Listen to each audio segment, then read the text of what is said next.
Glória a Deus. A paz do Senhor, irmãos. Amém. Glória ao nome de Jesus. Nós vamos, poder sentar, irmãos. Amém. A leitura de abertura já foi feita, né? Nós iremos somente neste momento nos alimentar da palavra do Senhor nosso Deus, daquilo que Deus preparou para nós. Amados, nós vamos ler as Escrituras no livro de Romanos, capítulo de número 8. Glória a Deus. Capítulo de número 8 de Romanos. Amém? O verso primeiro, ele diz assim: porquanto agora nenhuma condenação há para os que estão em Cristo Jesus, que não andam segundo a carne, mas segundo o Espírito. Porque a lei do Espírito de vida em Cristo me livrou da lei do pecado e da morte. Porquanto o que era impossível à lei, visto como estava enferma pela carne, Deus, enviando o seu Filho em semelhança da carne, do pecado, pelo pecado, condenou o pecado na carne, porque para que a justiça da lei se cumprisse em nós, que não andamos segundo a carne, mas segundo o Espírito. Esse texto, ele é um dos mais conhecidos do livro de Romanos. Tanto esse verso primeiro, quanto os demais, a partir do verso de número 31. Então vejamos a profundidade do que lemos. O texto, ele começa nos dizendo: portanto, agora nenhuma condenação há para os que estão em Cristo Jesus, que não andam segundo a carne, mas segundo o Espírito. O que nos chama a atenção é que o apóstolo Paulo, nas suas cartas, e principalmente nesta carta de Romanos, do capítulo 1 a esse capítulo de número 8, ele não esconde a fragilidade da carne, mas ele revela o ato soberano da justificação que é dado por Cristo Jesus. Porque em nenhum momento Deus fez com que a gente deixasse de ser pecador. Em nenhum momento. É necessário entender que todos que aqui estão e todos que nos ouvem, todo ser humano permanecem pecadores diante de Deus. Agora, o que eu acho muito bonito no capítulo de número 5 é a questão da justificação. E o mais interessante do capítulo 5 é que o apóstolo Paulo vai nos revelar que quando somos justificados por meio da fé, temos paz com Deus, por meio de nosso Senhor e Salvador Jesus Cristo, por aquele que nos tem amado. Eu não sei se alguns aqui têm paz com Deus. Consegue, como foi lido aqui nesta noite, consegue deitar e dormir, porque Deus o mantém em segurança. Eu não sei se você sabe, mas a sede do inferno, a tua vida e a tua família é muito grande. A sede de Satanás contra a tua vida é muito grande. Por isso, muitas vezes você pergunta a Deus: por que tanta perseguição na sua vida? E muitas vezes perseguições sem respostas. Uma certa irmã perguntou para mim assim: pastor, do que o povo tem inveja de mim? Porque em todo lugar que eu chego, alguém me revela e diz para mim que há uma inveja muito grande sobre a minha vida. Então ela começou a explicar para mim que a casa que ela mora era uma casa de aluguel. Ela começou a me dizer: tal coisa que tenho é financiado. Afinal, o que ela tinha? Absolutamente nada. Mas a pergunta dela é: por que alguém pode ter inveja de uma pessoa que absolutamente nada tem? Eu disse a ela: em você há uma preciosidade que não tem no mundo. A inveja, ela não provém do ser humano, mas ela provém do demônio que está por trás daquela pessoa que se julga invejosa. O diabo, ele consegue enxergar em você algo que você mesmo não consegue enxergar. O diabo, ele consegue saber que você pertence a Deus, e por isto há uma grande inveja do inferno contra a tua vida, porque você já não vive mais debaixo da lei do pecado, subjugado pela lei do pecado, mas hoje você é livre em Cristo Jesus. Esta é a causa da inveja. Não é por causa da tua riqueza, é por causa da tua felicidade, do que Deus preparou para você, porque de repente você nada tem hoje, mas você se lembra que as ruas que você vai morar são ruas de ouro, e isto o diabo não vai poder tirar de você. Aleluia. Então, de antemão, eu quero te dizer nesta noite que a peleja do inferno contra a tua vida é debalde, porque você está cobertado debaixo das mãos do onipotente Deus. Em outras palavras, na linguagem bem portuguesa, o diabo já perdeu essa peleja, ele já perdeu. A próxima, ele já perdeu. A próxima, ele já perdeu. A vitória é tua pelo sangue do Senhor e Salvador Jesus Cristo. Por isso Paulo está dizendo aos irmãos os irmãos romanos: não existe condenação para quem vive em Cristo. E ele faz uma sequência: que não anda segundo a carne, mas segundo o Espírito. No verso 2 desse texto, ele diz: porque a lei do Espírito de vida em Cristo me livrou da lei do pecado e da morte. O Paulo aqui não está falando dessa morte do corpo físico, mas ele está falando da morte eterna. Eu não sei se você já leu, mas se você leu o capítulo de número 7,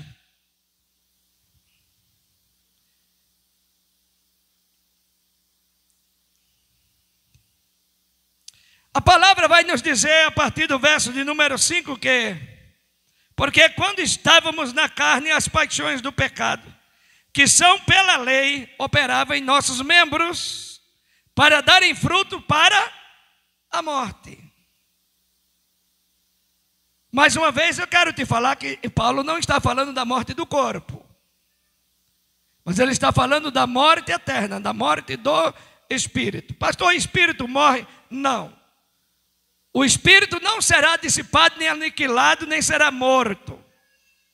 Mas quando ele fala da morte espiritual, ele está falando da condenação, do juízo eterno. E Paulo vai fazer uma revelação nesse texto. No verso 6, Ele diz assim: mas agora, tendo sido libertado da lei, tendo morrido para aquilo que estávamos retidos, para que sirvamos em novidade de espírito e não na velhice da letra. Então preste bem atenção que quando a gente lê o livro de Gálatas, o livro de Gálatas vai iniciar seus primeiros capítulos dizendo que a lei é impotente para salvar. Então você poderia me perguntar: então para que serve a lei? Primeira coisa, eu preciso entender que a lei não é simplesmente mandamentos de Moisés. Não, a lei são normas.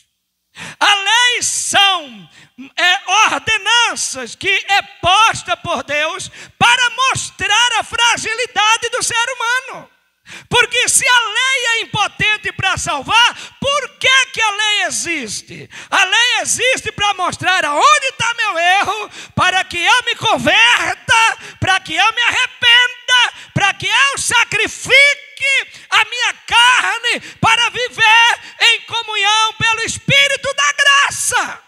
A lei não veio trazer a condenação eterna, mas veio apontar para mim o caminho que eu devo seguir como verdadeiro cristão, para sabermos o que podemos e o que não podemos, porque não é o pastor que vai atrás de você dizendo: não coma, não beba, não faça isso, não, Senhor. Quem traz esse mandamento para nós é a lei.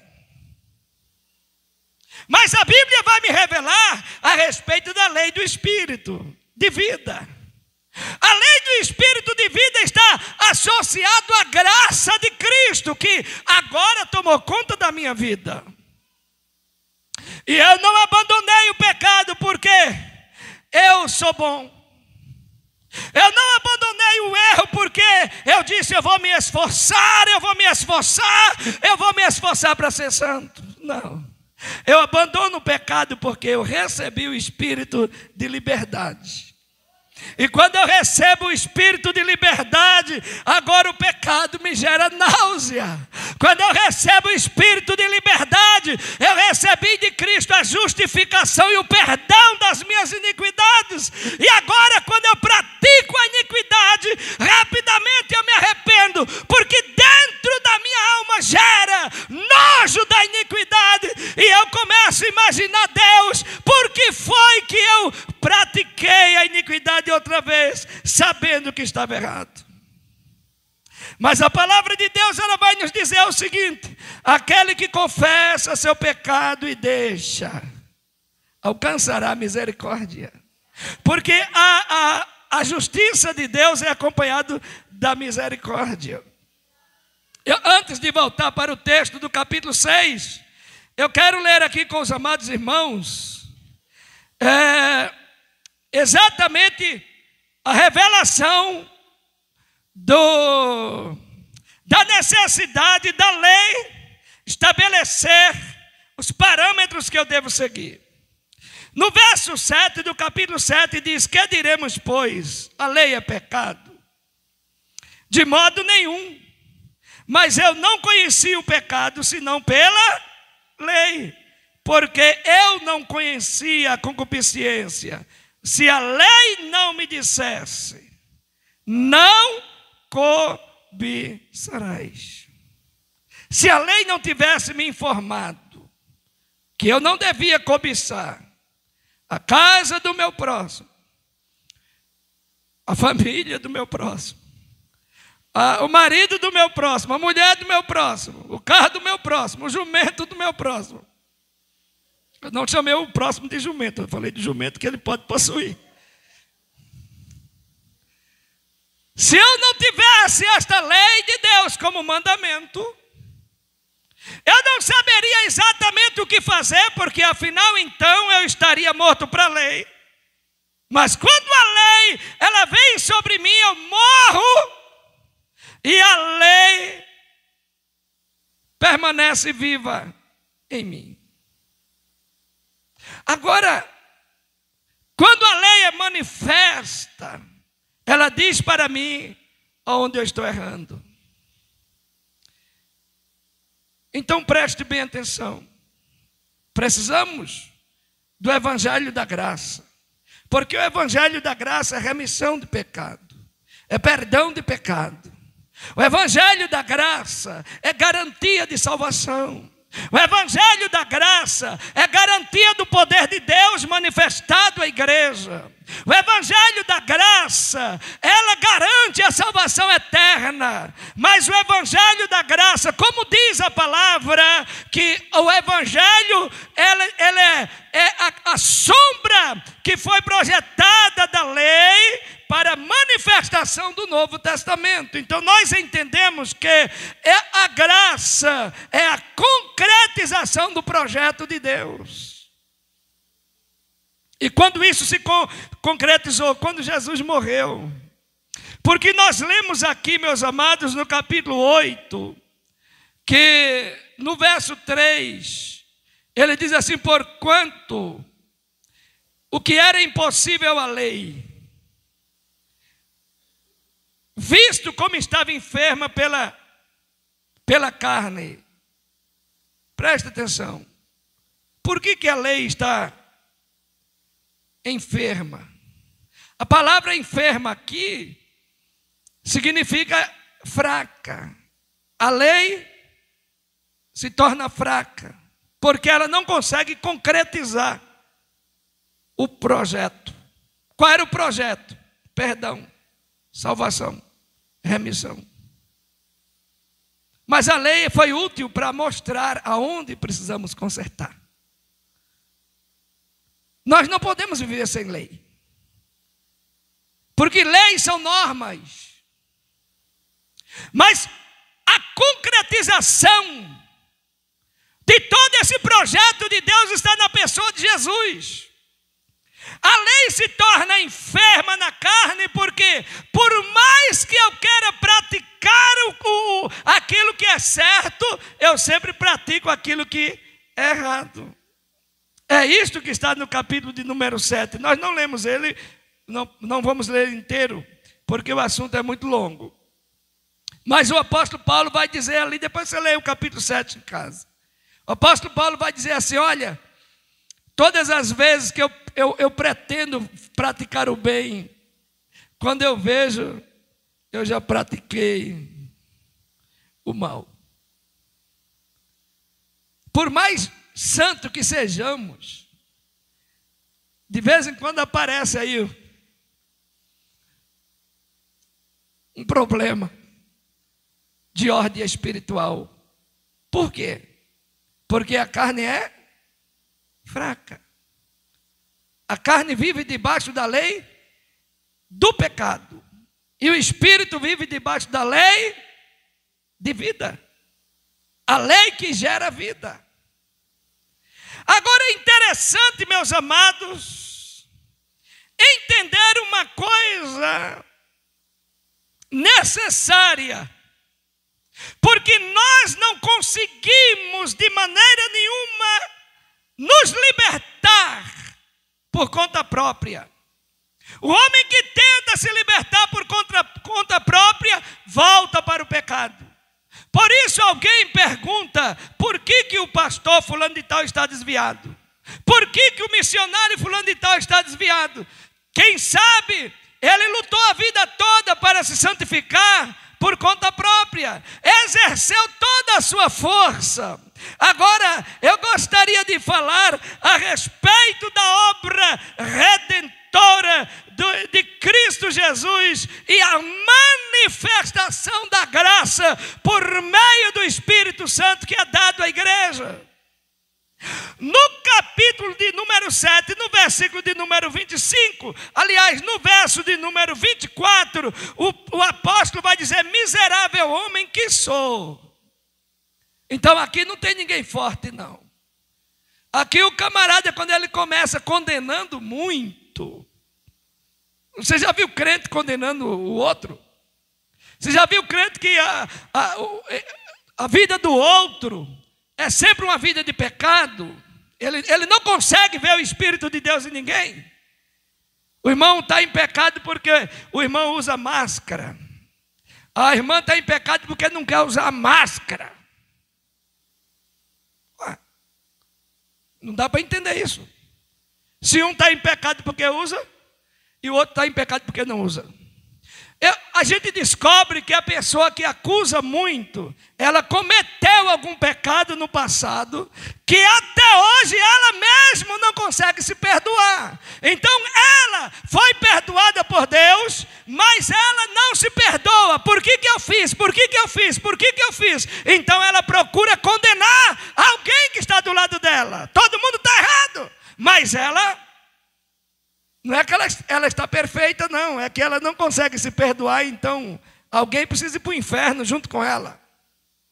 Mas eu quero dizer a você nesta noite, não precisa se martirizar por pecados que Jesus já apagou. Jesus te deu um banho com o sangue do Cordeiro de Deus, o sangue do Cordeiro Imaculado. Revela isto para o diabo e diga para o diabo que você já está limpo pelo sangue de Cristo. Aleluia!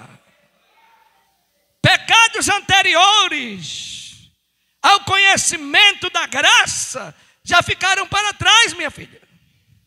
Isso não existe mais. Somos lavados pelo sangue. Aleluia. Quem se lembra da comemoração da Páscoa, da transição, da saída do Egito para Canaã, o que Deus mandou fazer? Imole um cordeiro, pega o sangue, coloque nas vergas das portas, porque o espírito da morte vai passar essa noite, vai passar essa madrugada, mas aonde ele vê o sangue do Cordeiro de Deus, aleluia, o espírito da morte não terá poder sobre aquela família. Deixa eu te dizer, minha irmã, se tem sangue nos umbrais das portas espirituais, aleluia, o espírito da morte não terá poder, não terá poder, não terá poder, não terá poder. Paulo diz: miserável homem que sou, miserável. O apóstolo, pastor, o apóstolo,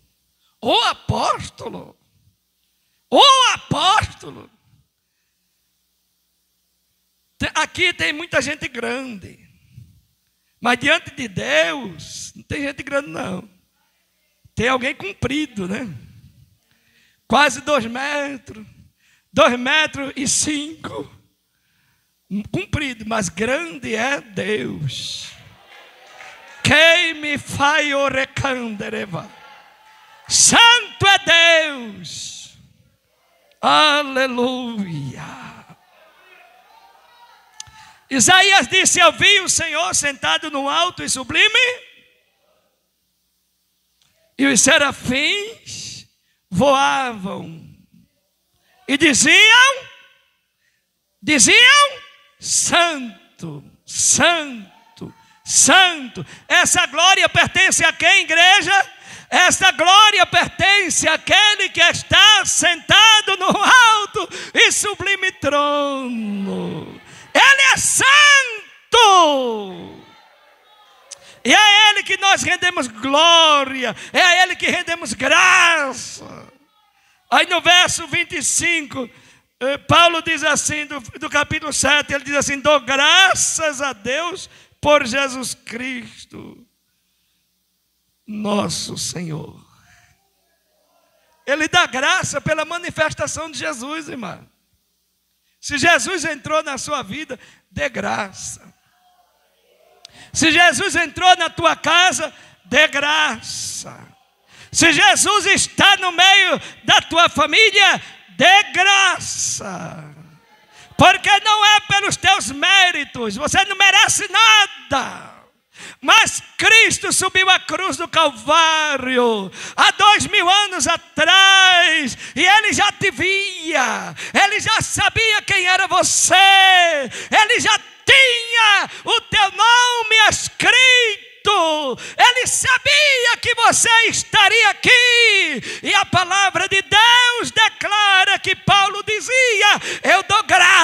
graças a Deus pela manifestação de nosso Senhor e Salvador Jesus Cristo. Eu sou salvo não pelos meus méritos, mas porque a graça de Cristo me alcançou. Eu preciso agradecer a Deus todos os dias por isso. Você precisa agradecer a Deus, porque todas as vezes que o diabo vir mostrar o teu passado, eu me lembro, eu ainda era criança, eu vi um testemunho. Eu ouvi um testemunho de um irmão que um certo dia foi expulsar um demônio. E o diabo disse a ele: você vai me expulsar? Você já fez isso? Você já fez isso? Você já fez isso? E ele ficou escutando o diabo falar: você já fez isso? Quando ele terminou a lista de tudo que ele tinha feito, aí ele olhou bem dentro dos olhos do diabo e disse: é verdade, você tem razão. Agora diga para esse povo quem eu sou hoje.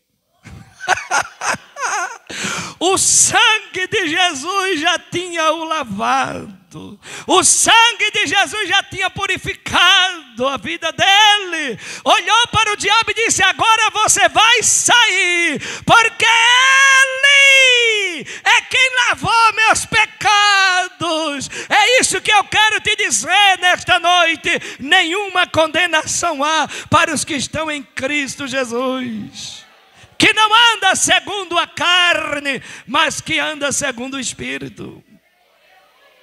Aleluia! Oh, quantas vezes o diabo quer nos convencer que a gente não vale nada. E ele está certo, porque se temos alguma coisa é de Deus. O dom que está em nós é de Deus. A graça que está em nós é de Deus. O batismo com o Espírito Santo que nos foi dado é de Deus. A manifestação do dom da palavra é de Deus. A manifestação da ciência é de Deus. A casa que você tem é de Deus. A família que você tem foi Deus que deu. Aleluia! O que nós fizemos, nada absolutamente, mas a graça de Deus veio se revelando pouco a pouco, e você começou vencendo, você vem vencendo, porque a graça está te levando ao sucesso. E eu quero te dizer nesta noite: você ainda vai muito longe, você ainda vai muito longe, porque a graça de Deus vai te levar para a frente. Aleluia. Rei me sobre me caia. Oh, glória a Jesus.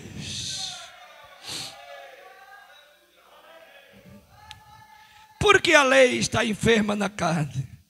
Porque a lei, sendo santa, a própria lei trava uma guerra com o nosso corpo. O nosso corpo está enfermo. Não estou falando de enfermidades físicas. Estou falando de enfermidades que trata-se da consequência do pecado. Então Paulo vai nos afirmar: aquilo que eu quero fazer, eu não consigo, porque quando eu vejo, eu já fiz bobeira. Agora você imagina quando você faz alguma bobeira, aí o diabo se levanta lá do quinto dos infernos, e ele vem subindo assim, sabe, feito uma serpente, é feito uma antiga serpente. Ele vai se levantando da cinza. Aí ele olha para nós e diz assim: ei, domingo você vai cantar? Ei, domingo você vai voltar para a igreja? Hã? E aí como é que vai ser? Oh, nós temos em nossa vida a garantia do perdão. A palavra de Deus, ela é clara, meu irmão. Ele diz assim: aquele que confessar. E não precisa subir monte de joelho não, viu, para fazer esfolar o joelho. Não. De certo que quem tem o Espírito de Deus vai ficar envergonhado, né? Quando se ajoelhar. Dá a impressão que Jesus está sentado na outra cadeira, assim, do lado, né? Olhando para a gente, né? Quando a gente comete algum deslize, aí a gente se ajoelha para conversar com Jesus e parece que ele está sentado ali naquele banco ali de frente com a gente fica com aquela vergonha de falar alguma coisa. Mas pode abrir seu coração, fale com ele. Porque a palavra de Deus, ela garante, ela diz assim: porquanto agora não há mais condenação para quem está em Cristo Jesus. Ele está vendo que você não anda segundo a carne, foi um deslize, foi um fracasso, mas ele está pronto a trazer-lhe perdão para a sua vida. Oh, aleluia! Observamos que a nossa vitória está na cruz de Cristo. Porque Deus enferma o corpo de Cristo. Não estou falando da igreja, mas do próprio Cristo como carne. Porque o apóstolo Paulo vai nos revelar que Cristo, na semelhança da carne, isso no verso 3 do capítulo 8, ele diz: porquanto que era impossível a lei, visto como estava enferma pela carne, Deus enviando o seu Filho na semelhança da carne. Deixa eu te lembrar aqui a palavra semelhança da carne. Porque apesar de Cristo ter nascido de mulher, e ele traz consigo o corpo que é conhecido como corpo de carne, esse Cristo, ele é posto aqui na visão de Paulo como semelhança de ou da. Isto quer dizer que existe uma diferença entre o meu corpo e o corpo de Cristo. Qual é a diferença, pastor? A diferença é pouca coisa. E pastor, diferença é pouca coisa. Porque eu tenho sede, ele teve sede. Eu tenho fome, ele teve fome. Eu sinto cansaço, ele teve cansaço. Como homem, como filho de mulher, como filho de Maria. Aquela criança que cresceu, foi jovem, tornou-se um adulto, ele sentiu tudo isto. E qual é a diferença? É que no corpo, o nosso corpo, existe algo chamado pecado na carne. Mas o corpo de Cristo, diz a carta escrita aos Hebreus, nele não há pecado. Esta é a diferença. É que no corpo de Cristo não há fragilidade do pecado. Ele foi tentado, mas ele venceu. Ele não venceu porque ele tinha a possibilidade de vencer e de não vencer, mas venceu no último momento. Não é isto. Ele venceu porque ele veio desfazer as obras de Satanás. Ele veio trazer garantia para a igreja do Senhor. Ele veio trazer garantia de salvação para você, ainda que o diabo tente te arrebatar das mãos dele. Ele diz assim: para tirar as ovelhas da minha mão, tem que tirar elas primeiro da mão de meu pai, porque foi meu pai que me deu, e o meu pai é maior do que eu. Há uma garantia. Aleluia. A palavra diz que nós recebemos o Espírito Santo como selo. E selo não é nada mais do que a garantia de que o produto vai chegar no lugar para onde foi enviado. Glória a Jesus. Quantas vezes este ano o diabo tentou desviar você? Quantas vezes? Eu estou falando só desse ano, porque se eu for falar dos outros anos, quantas vezes você passou à beira da morte? Quantas vezes você teve vontade de jogar tudo para cima, tocar fogo em tudo? Eu quero morrer, eu quero morrer, eu quero morrer. E não morreu. Por que será que não morreu? Não morreu porque Deus não chamou a senha ainda. Quando Ele chamar, você vai. Quando Ele chamar a senha, não adianta nem trocar de roupa. Não adianta raspar o cabelo, colocar um bigode sem ter. vai adiantar não. Senha 2566, pronto, acabou. Quem está com ela na mão aí? Você não morreu porque Deus tem um plano. A sua missão não terminou. Aleluia.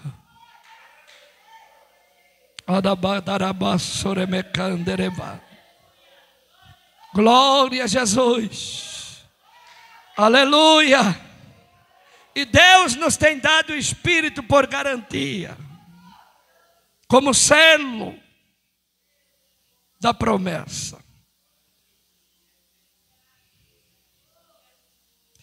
Eu quero te dizer que a luta do diabo tem sido muito grande.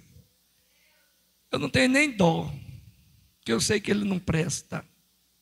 Mas eu sei que Cristo está sentado ao lado do Pai, intercedendo por nós. Todas as vezes que o diabo se levanta, que o inferno se levanta, eu imagino, né? Isso não é Bíblia não, tá? Isso não é coisa de Bíblia não. Também não é adivinhação não. Mas eu fico imaginando que ele olha para o Pai assim e fala, mais uma vez. Olha lá. Mas ele já sabe que você vai vencer. Porque Deus te conhece. Deus tem duas coisas interessantes na vida dele, que traz a garantia para a nossa vida. Primeira, onisciência. Deus sabe que você vai suportar, porque se ele visse que você não ia suportar, ele já tinha resolvido. Mas ele sabe porque ele é onisciente. E ele também tem outro atributo chamado presciência. Vai dar quase na mesma coisa. Ele sabe o que vai acontecer com você amanhã. Aleluia. Agora, o que eu acho interessante é que ele diz assim, entra no quarto, ora, fala comigo. É interessante isso, não é? Oh, glória a Jesus. Para que isso, pastor? Se ele sabe o que vai acontecer, se ele sabe que eu já vou vencer isso aí, é que no tempo de Deus, Deus já viu a tua vitória, mas no teu tempo, 1 minuto de provação é como que fosse um mês. No teu tempo, 1 mês de provação é como que você tivesse sofrido um ano inteiro. Porque nós somos limitados, nós gememos, nós reclamamos. Mas uma coisa eu tenho certeza: Deus, Ele não te chamou para você perder a batalha. Por mais que o diabo esteja chacoalhando você, chacoalhando sua família, chacoalhando sua casa, tentando te assombrar, Deus está te mandando a palavra. Ele diz, porquanto agora não há condenação para os que estão em Cristo Jesus. Levante a tua mão e comemore isso, em nome de Jesus Cristo. Fez-me lembrar agora, meus irmãos, quando Balaão foi contratado para amaldiçoar Israel. Irmãos, Israel é povo de Deus. O camarada olhou para Balaão e disse, escolhe o monte. Ele escolheu o primeiro monte. Fez 7 sacrifícios. Orou, consagrou. Consagrar para amaldiçoar? Esperando ainda a resposta de Deus. Coisa estranha na vida de crente que perde a visão, não é, irmão? Quantos crentes já viraram macumbeiro, né? Pastor, Ao invés de orar para abençoar, está orando para... Quebra a perna, Jesus, quebra a perna desse miserável, Senhor.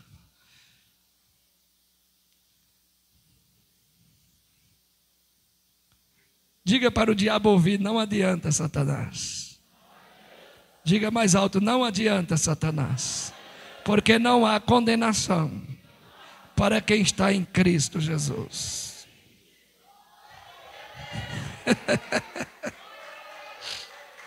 Glória! Aí Balaão estendeu a mão. Quando ele abriu a boca, o Espírito de Deus desceu sobre ele e disse: a casa de Jacó crescerá. Recebe essa aí. A casa de Jacó crescerá como a areia da praia. Aleluia. O contratante olhou e falou: gente, que esse profeta está doido. Eu contratei ele para ele amaldiçoar, ele está abençoando, mas não é não, filho. É que Deus tem negócio com a casa de Israel. Deus tem negócio com você. Deus tem negócio com a sua igreja. A segunda vez, quando ele estendeu a mão, aleluia, ele estendeu a primeira, estendeu a segunda mão, a segunda vez, na terceira vez, Deus tomou ele e disse: não adianta encantamento contra a casa de Israel. Sabe o que ele estava dizendo? Não adianta inveja, não adianta praga, não adianta macumba contra a casa de Israel, porque aquilo que Deus abençoou, ninguém pode amaldiçoar. Levante a tua mão e glorifique a Deus. Ninguém pode amaldiçoar. Ninguém pode amaldiçoar quando Deus abençoa. Aleluia.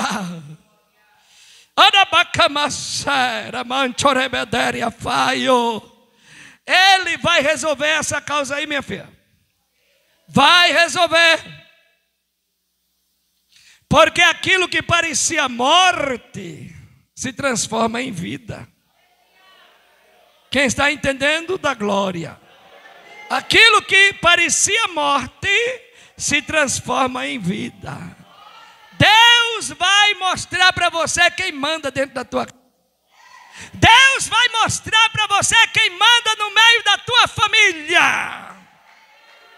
O diabo, ele pode dar pulo de 3 metros de altura, mas a palavra da boca de Deus é esta: não adianta encantamento, não adianta maldição contra a casa de Israel, porque aquilo que Deus abençoou, recebe esta aí, levanta a tua mão e recebe. Aquilo que Deus abençoou, ninguém pode amaldiçoar. Vede o que Deus está fazendo no meio da tua família por esses dias. Observe isso aí, minha irmã. O que Deus vai fazer? Porque aonde tem o sangue do Cordeiro, o espírito da morte não fica lá, não. Aleluia. Aí Paulo diz: Ele me livrou do espírito da lei da morte. Me livrou através de quê? Da lei do espírito de vida. Cristo já se manifestou a você? Você tem certeza que foi chamado por Cristo? Então glorifique a Ele, minha filha. Aleluia. Arabadore me caio, faio de que me fa. Eira baixandereva. Eu nunca esqueço, eu já contei isso aqui umas 1000 vezes, vou contar 1001. Eu nunca esqueço de uma jovem nossa que se desviou, foi para o centro de macumba, e quando chegou lá, o diabo olhou para ela, o guia falou: o que você está fazendo aqui? Você não é daqui não, você pertence ao homem lá de cima. Sai fora daqui, volta para a igreja de onde você saiu. O diabo não queria ela lá não, sabe por quê? Porque ela se afastou da igreja, mas ela tinha recebido o selo da promessa na vida. E o próprio diabo olhou para ela e disse: você não pertence a nós, volte para lá, sai daqui, que você vai atrapalhar o negócio aqui. Aleluia. Ora badaka masoria. Arebacandacia. Tem crente aqui que está compreendendo o mistério da palavra. Tem crente aqui que já captou, já entendeu o que a palavra está dizendo. Glória a Deus, que a palavra é uma revelação, irmão. Muitas vezes a gente fica enfraquecido emocionalmente, na fé, na saúde, a gente enfraquece, nós somos carne. É isso que Paulo diz. Nós somos carne. Por isso que a lei muitas vezes está em nós de maneira enferma. Por quê? Porque a lei é pura, mas a nossa carne é fraca. Mas graças a Deus que o evangelho da graça se manifestou, nos arrebatando debaixo dessa lei, que não consegue nos salvar, mas consegue nos apontar o erro, aonde nós o praticamos deliberadamente, mas a graça de Cristo é superior. Porque está escrito que a primeira aliança, ela foi tirada para a segunda aliança, que é uma aliança permanente, estabelecer-se sobre nossa vida. E qual é a segunda aliança? A aliança do Novo Testamento. O sangue de Jesus Cristo. Olha o que Jesus diz. Ele diz assim: e tomando o cálice, disse aos seus discípulos: este cálice é o Novo Testamento do meu sangue. Quem comer deste pão e beber deste cálice, viverá para sempre. Oh glória! Oh glória! Aramandorabas. Ikamantorabas. Ikamanturia vaio de camia saio de camácia. Isso é mistério, irmãos. Isso é mistério. Porque a gente nem desviar consegue. Já enfraqueceu na fé, já deu a louca. Já quis botar fogo no irmão que estava sentado do lado. Mas não conseguiu. Por quê? Por que você está aqui ainda? Porque você recebeu a revelação. E não é a revelação do pastor, não. Aquela que o pastor diz: ei, você aí de camisa preta, se levanta, põe a mão para cima. Não é essa revelação, não. É a revelação do evangelho de Cristo. Que uma vez comprado por Ele, selado por Ele, recebendo o evangelho da graça, a palavra de Deus ainda Cristo usa, o Espírito de Deus revela a João, diz assim: aquele que é de Deus, o diabo não toca.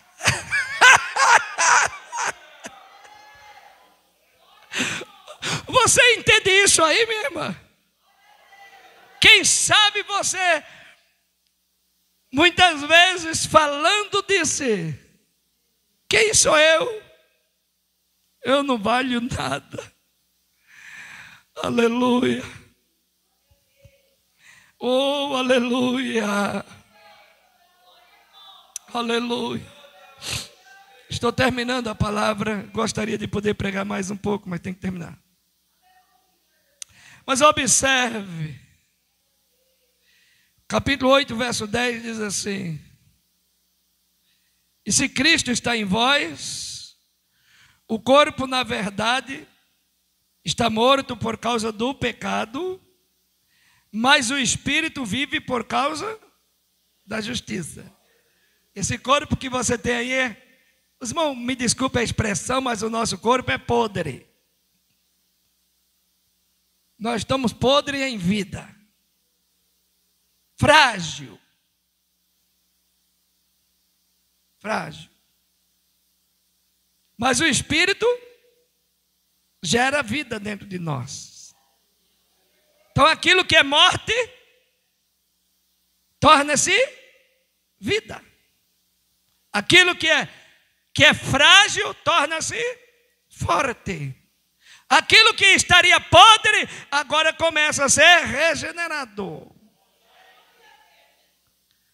Aí o diabo tem uma inveja de você. Ele cutuca feridas, irmão. Ó, coisa velha. Que nem cheira nem fede mais. Ele cutuca. E Deus olha assim e fala: ela é minha. Ele é meu. Eu não me lembro disso. Eu não me lembro disso que você está falando, Satanás.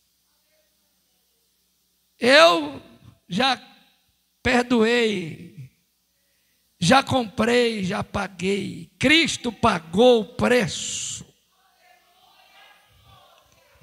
Por mais que o diabo tente te enfrentar e dizer que você não vai chegar no céu, ele está enganado. Aliás, ele não está enganado não, ele sabe que ele é mentiroso. A palavra de Deus diz que ele é pai da mentira. Ele sabe que você é salvo, mas ele está tentando deixar você doente. Emocionalmente, espiritualmente. Mas ele sabe que você não vai morar com ele no inferno. Você está entendendo? Diga amém. O diabo sabe disso.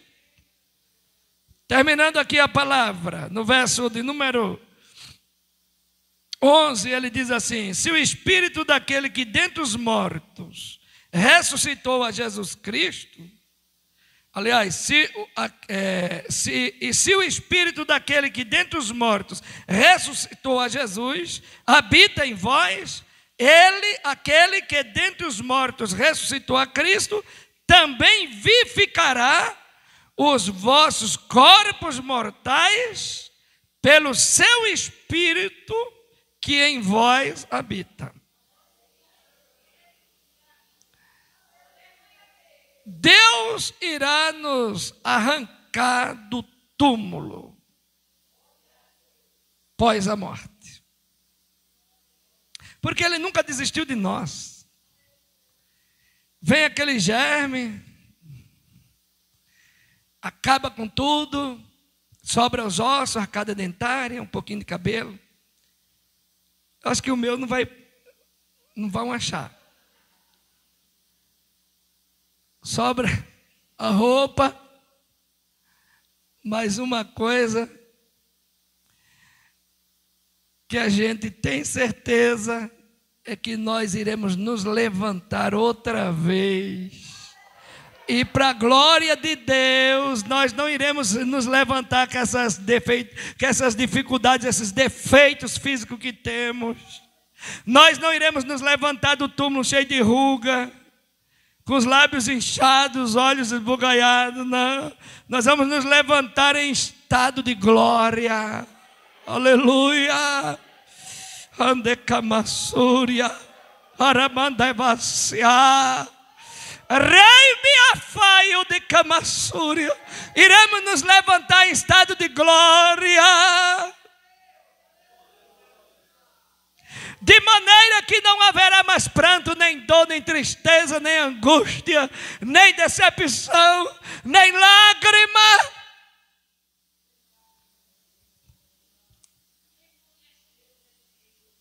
E faremos, como diz Paulo, dou graças a Deus por nosso Senhor. Olha que coisa chique. Ele diz nosso.